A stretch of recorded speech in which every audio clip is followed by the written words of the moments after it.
The Neverending Story, Chapter 14, The Desert of Colors.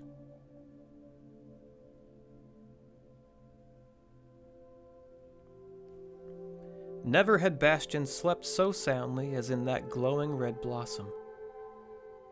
When at last he opened his eyes, the sky overhead was still a velvety black. He stretched and was happy to feel miraculous strength in his limbs. Once again, there had been a change in him. His wish to be strong had come true. When he stood up and looked out over the edge of the great blossom, Eärendil seemed to have stopped growing. The night forest looked pretty much the same as when he had last seen it. He didn't know that this too was connected with the fulfillment of his wish, and that his memory of his weakness and clumsiness had been blotted out at the same time. He was handsome and strong, but somehow that wasn't enough for him. He also felt the need to be tough and inured to hardship like Atreyu. But how was he to come by that quality in this luminous garden where all manner of fruit was to be had for the picking? The first pearly streaks of dawn appeared over the eastern horizon, and with the rising of the light, the phosphorescence of the night plants paled. "High time," said Bastian aloud. "I thought the day would never come." He sat down on the floor of the blossom and wondered what he should do. Climb down again and keep going? Of course, since he was Lord of Eärendil, no one could stop him from wandering around in it for days, if not for months or years. This jungle was so enormous he would never find his way out of it. But, beautiful as he found the night plants, he didn't think this prospect would suit him in the long run. Exploring a desert, that would be something else again. The biggest desert in Fantastica. Yeah, that would be something to be proud of. In that same moment, a violent tremor shook the giant tree. The trunk bent, and a crackling, groaning sound could be heard. Bastian had to hold tight to keep from rolling out of his blossom, the stem of which tilted more and more until at last it lay flat. The sun, which had risen in the meantime, disclosed a vision of devastation. Hardly anything was left of all the enormous night plants. More quickly than they had sprung up, they crumbled under the glaring sunlight into dust and fine-colored sand. Gigantic tree trunks collapsed as sand castles do when they dry out. Bastian's tree seemed to be the last still standing. But when he tried to steady himself by grasping at the petals of his flower, they crumbled in his hands and blew away like a cloud of dust. Now that there was nothing to obstruct the view, he saw how terrifyingly high up he was. He knew he would have to climb down as fast as possible, for the tree was likely to collapse at any moment. Cautiously, he climbed out of the blossom and straddled the stem, which was now bent like a fishing pole. No sooner had he left the blossom than it broke off behind him and crumbled into dust in falling. Ever so gingerly, Bastian proceeded downward. Many a man would have panicked on seeing the ground so far below, but Bastian was free from dizziness and his nerves were steel, knowing that any abrupt movement might reduce the whole tree to dust. He crept along the bow and finally reached the place where the trunk became vertical. Hugging it, he let himself slide inch by inch. Several times, great clouds of colored dust fell on him from above. There were no branches left, and what towering stumps remained crumbled when Bastian tried to use them for support. As he continued downward, the trunk became too big for him to hold, and he was still far above the ground. He stopped to think, how was he ever going to get down? But then another tremor passed through the giant stump and relieved him of the need for further thought. What was left of the tree disintegrated and settled into a great mound of sand. Bastian rolled down the side of it in a wild whirl, turning a number of somersaults on the way, and finally came to rest at the bottom. He came close to being buried under an avalanche of colored dust, but he fought his way clear, spat the sand out of his mouth, and shook it out of his ears and clothes. Wherever he looked, the sand was moving in slow streams and eddies. It collected into hills and dunes of every shape and size, each with a color of its own. Light blue sand gathered to form a light blue hill, and the same with green and violet and so on. Eärendil, the night forest, was gone, and a desert was taking its place. And what a desert! Bastian had climbed a dune of purplish red sand, and all around him he saw nothing but hill after hill of every imaginable color. Each hill revealed a shade or tint that recurred in no other. The nearest was cobalt blue, another was saffron yellow, then came crimson red, then indigo, apple green, sky blue, orange, peach, mauve, turquoise blue, lilac, moss green, ruby red, burnt umber, Indian yellow, vermilion, and lapis lazuli, and so on from horizon to horizon. And between the hills, separating color from color, flowed streams of gold and silver sand. "This," said Bastian aloud, "is Goab, the desert of colors." The sun rose higher and higher, and the heat became murderous. The air over the colored sand dunes shimmered, and Bastian realized that he was in a tight spot. He could not stay in this desert, that was certain. If he didn't get out of it soon, he would die of hunger and thirst. He took hold of the childlike Empress's emblem in the hope that it would guide him, and then staunchly he started on his way. He climbed dune after dune. Hour after hour he plodded on, never seeing anything but hill after hill. Only the colors kept changing. His fabulous strength was no longer of any use to him, for desert distances cannot be vanquished with strength. The air was a searing blast from hell. His tongue clung to the roof of his mouth, and his face streamed with sweat. The sun was a whirl of fire in the middle of the sky. It had been in the same place for a long time and didn't seem to move. That day in the desert was as long as the night in Eärendil. Bastian's eyes burned and his tongue felt like a piece of leather. But he didn't give up. His body had dried out, and the blood in his veins was so thick it could hardly flow. But on he went, slowly, with even steps, neither hurrying nor stopping to rest, as if he had had years of experience at crossing deserts on foot. He ignored the torments of thirst. His will had become as hard as steel. Neither fatigue nor hardship would bend it. He recalled how easily he had been discouraged in the past. He had begun all sorts of projects and given up at the first sight of difficulty. He had always been afraid of not getting enough to eat, or of falling ill, or of having to endure pain. All that was far behind him. No one before him had dared to cross Goab, the desert of colors, on foot, nor would anyone undertake to do so in the future, and most likely no one would ever hear of his exploit. This last thought saddened Bastian. Goab seemed to be so inconceivably large, he felt sure he would never come to the end of it. Despite his phenomenal endurance, he was bound to perish sooner or later. But that didn't frighten him.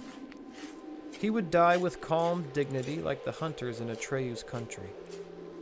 But since no one ever ventured into this desert, the news of his death would never be divulged, either in Fantastica or at home. He would simply be reported missing, and no one would ever know he had been in Fantastica or in the desert of Goab. All Fantastica, he said to himself, was contained in the book that the old man of Wandering Mountain had written. This book was the Neverending story, which he himself had read in the attic. Maybe his present adventures and sufferings were in the book even now. And maybe someone else would read the book someday. Maybe someone was reading it at that very moment. In that case, it must be possible to give that someone a sign. The sand hill where Bastian was standing just then was ultramarine blue, and separated from it by a narrow cleft there was a fiery red dune. Bastian crossed over to it, gathered up sand in both hands, and carried it to the blue hill. Then he strewed a long line of red sand on the hillside. He went back, brought more red sand, and repeated the operation. Soon, he had fashioned 3 enormous red letters against the blue ground. B, B, B. He viewed his work with satisfaction. No reader of the Neverending story could fail to see his message. So, whatever happened to him now, someone would know where he had been. He sat down to rest on the red hilltop. The 3 letters glittered bright in the desert sun. Another piece of his memory of the old Bastian had been wiped out. He forgot that he had once been a namby-pamby, something of a crybaby, in fact, and he was ever so proud of his toughness. But already a new wish was taking form. "It's true that I fear nothing," he said aloud, "but what I still lack is true courage. Being able to endure hardships is a great thing, but courage and daring are something else again. I wish I could run into a real adventure, something calling for great courage. How grand it would be to meet some dangerous creature, maybe not as hideous as Eärendil, but much more dangerous. A beautiful but very, very dangerous creature.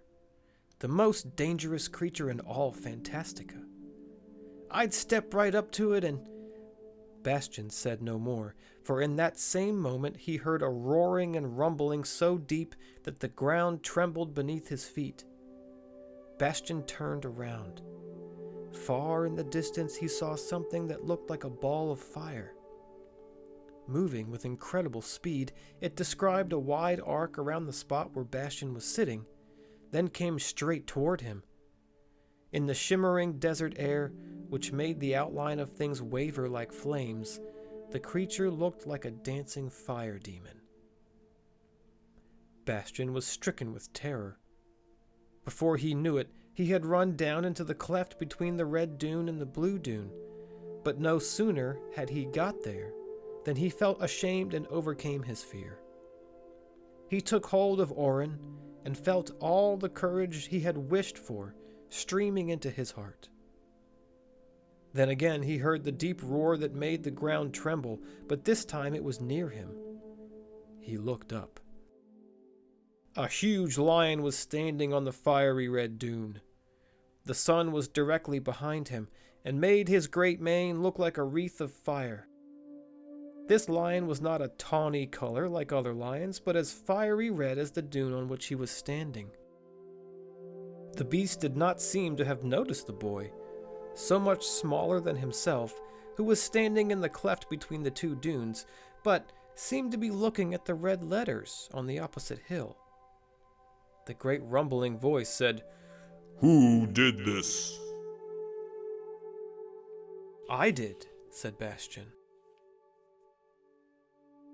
"What is it?" "It's my initials," said Bastian. "My name is Bastian Balthazar Bucks." Then for the first time the lion turned toward Bastian, who for a moment expected to be burned to a crisp by the flames that seemed to surround the lion. But his fear soon passed and he returned the lion's gaze. "I," said the huge beast, "am Grogramon, Lord of the Desert of Colors. I am also known as the Many-Colored Death." Bastion felt the deadly power that flowed from the lion's eyes, but he did not avert his own. When they had measured their strength for some time, the lion looked down. With slow, majestic movements, he descended from the dune. When he stepped onto the ultramarine sand, he too changed color. His coat and mane became blue. For a moment, the huge beast stood facing Bastion, who had to look up at him as a mouse might look up at a cat. Then, suddenly, Grogramon lay down and touched his head to the ground. Master, He said, I am your servant. I await your commands. I'd like to get out of this desert, said Bastion. Can you manage that? Grogramon shook his mane. No, Master, that I cannot do. Why not? Because I carry the desert with me. Not knowing what to make of this, Bastion asked, Isn't there somebody who can get me out of here? How could that be, Master? Said Grogramon. Where I am, no other living creature can exist. My presence alone would suffice to reduce everybody, even the most powerful of creatures, into ashes for thousands of miles around. That's why I'm called the Many-Colored Death, and Lord of the Desert of Colors. That's not so, said Bastion. Everybody doesn't get burned up in your desert. Look at me. Because you are bearing the gem, Master. Orin protects you, even from me, the deadliest creature in Fantastica. You mean that if I didn't have the gem, I'd be reduced to ashes? That's how it is, Master. That's what would happen. Though, personally, I'd regret it. Because you're the first and only being who has ever spoken to me. Bastion touched the amulet. Thank you, Moonchild, he said under his breath. Grogramon stood up to his full height and looked down at Bastion. I believe, Master, that we have things to discuss. Perhaps I can acquaint you with certain secrets. And perhaps you can clear up the riddle of my existence for me. Bastion nodded. But first, he said, could you possibly get me something to drink? I'm very thirsty. Your servant hears and obeys, said Grogramon. Will you deign to sit on my back? I shall carry you to my palace, where you will find everything you need. Bastion climbed up on the lion's back and clutched the flaming mane in both hands. Grogramon looked back at his passenger.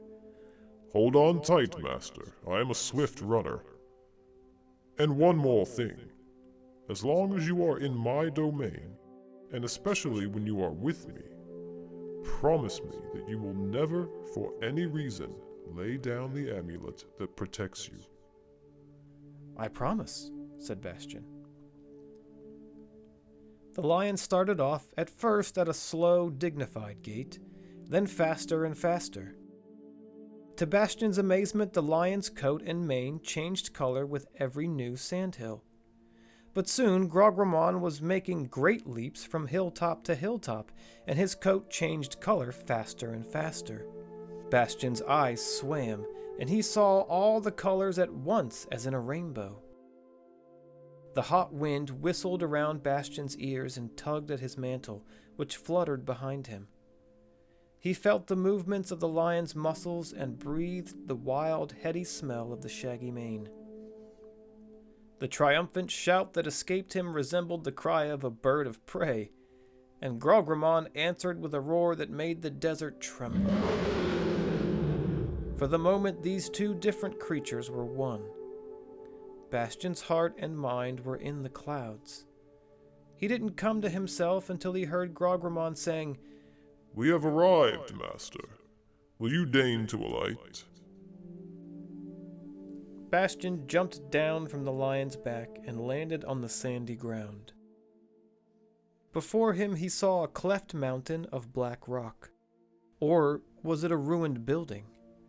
He didn't know, for the stones which made up the door frames, walls, columns, and terraces of the building, as well as those that were lying about half buried in colored sand, were deeply creviced and smooth, as though the sandstorm of time had smoothed away all sharp edges and roughness. This, master, is my palace and my tomb. Bastian heard the lion's voice saying, You are Grogramon's first and only guest. Enter and make yourself at home. The sun hung low over the horizon, a great pale yellow disk shorn of its searing heat. Apparently, the ride had taken much longer than it had seemed to Bastian. The truncated columns or spurs of rock, whichever they might be, cast long shadows. It would soon be night. As Bastian followed the lion through a dark doorway leading into the palace, he had the impression that Grogramon's steps sounded tired and heavy. After passing a dark corridor and up and down a number of stairways, they came at last to a large double door, which seemed to be made of black rock. As Grogramon approached, it opened of its own accord, and when they had both gone through, it closed behind them. Now they were in a large hall, or rather a cave, lit by hundreds of lamps, whose flames resembled the play of colors on Grogramon's coat. The floor was of colored tiles. At the center was a circular platform surrounded by steps, and on the platform lay an enormous black rock. Grogramon seemed spent as he turned to Bastian. My time is close at hand, master, he said, hardly above a whisper. There won't be time for our talk, but don't worry, and wait for the day. What has always happened will happen once again, and perhaps you will be able to tell me why. Then he pointed his head in the direction of a little gate at the other end of the cave. Go in there, master. You will find everything in readiness. That room has been waiting for you since the beginning of time. Bastian went to the gate, but before opening it, he glanced back. Grogramon had sat down on the black rock. He was as black as the stone. In a faint, far-off voice, he said, Quite possibly, master. You will hear sounds that will frighten you. Don't be afraid. As long as you carry the emblem, nothing can happen to you. Bastian nodded and passed through the gate. The room he entered was magnificent. The floor was laid with soft, richly colored carpets. The graceful columns supporting the vaulted ceiling were covered with gold mosaic, which fragmented the vari-colored light of the lamps. In one corner, Bastian saw a broad divan covered with soft rugs and cushions of all kinds, surmounted by a canopy of azure blue silk. In the opposite corner, the stone floor had been hollowed to form a pool filled with golden liquid. On a low table stood bowls and dishes of food, a carafe full of some ruby-red drink, and a golden cup. Bastian squatted down at the table and fell to. The drink had a tart, wild taste and was wonderfully thirst-quenching. The dishes were unknown to Bastian. Some looked like cakes or nuts, others like squash or melons, but the taste was entirely different. Sharp and spicy. Everything was delicious, and Bastian ate his fill. Then he took his clothes off, but not the amulet, and stepped into the pool. For a while he splashed about, washed himself, dived under, and came up puffing like a walrus. Then he discovered some strange-looking bottles at the edge of the pool. Thinking they must be bath oils, he poured a little of each into the water. Green, red, and yellow flames darted, hissing over the surface, and a little smoke went up. It smelled of resin and bitter herbs, and then the flames died. After a while, Bastian got out of the water, dried himself with the soft towels that lay ready, and put his clothes on. Suddenly, he noticed that the lamps were not burning as brightly as before, and then he heard a sound that sent cold shivers down his spine. A cracking and grinding as though a rock were bursting under the pressure of expanding ice. Bastian's heart pounded. He remembered that Grogramon had told him not to be afraid. The sound softened to a moan and soon stopped. It was not repeated, but the stillness was almost more terrible. Determined to find out what had happened, Bastian opened the door of the bedchamber. At first, he saw no great change in the hall, except that the lamplight now seemed somber and was pulsating like a faltering heartbeat. The lion was still sitting in the same attitude on the black rock. He seemed to be looking at Bastian. "Grogramon!" Bastian cried. What's going on? What was that sound? Was it you?" The lion made no answer and didn't move. But when Bastian approached him, the lion followed him with his eyes. Hesitantly, Bastian stretched out his hand to stroke the lion's mane, but the moment he touched it, he recoiled in horror. It was hard and ice cold like the black rock, and Grogramon's face and paws felt the same way. Bastian didn't know what to do. He saw that the black stone doors were slowly opening. He left the hall, but it wasn't until he had passed through the long dark corridor and was on his way up the stairs that he started wondering what he would do when he was outside. In this desert, there couldn't be anyone capable of saving Grogramon. But it wasn't a desert anymore. Whichever way Bastian looked, he saw glittering dots. Millions of tiny plants were sprouting from the grains of sand which had become seeds again. Perilin, the night forest, was growing once more. Bastian sensed that Grogramon's rigidity was somehow connected with his transformation. He went back to the cave. The light in the lamps was barely flickering. He went over to the lion, threw his arms around the huge neck, and pressed his face to the beast's face. The lion's eyes were black and as dead as the rock.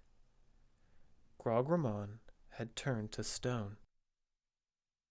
The lights flared for an instant and went out, leaving the cave in total darkness. Bastian wept bitterly. The stone lion was wet with his tears. In the end, the boy curled up between the great paws and fell asleep.